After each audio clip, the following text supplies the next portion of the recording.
Hi everyone and welcome back. In today's video, I'll show you how to cancel your ElevenLab subscription in a simple and easy way. So let's get started. First, open any web browser on your device. In the search bar, type elevenlabs.io and press enter.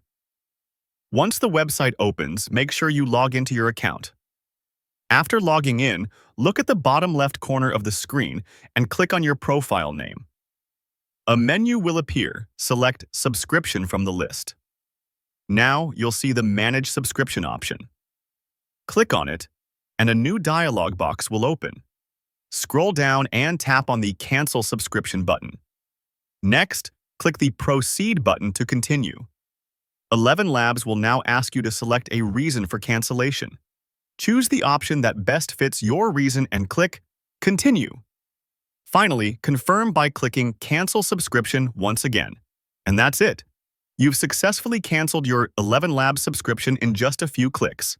If this video helped you, don't forget to like, subscribe, and hit the bell icon for more helpful tutorials. Thanks for watching.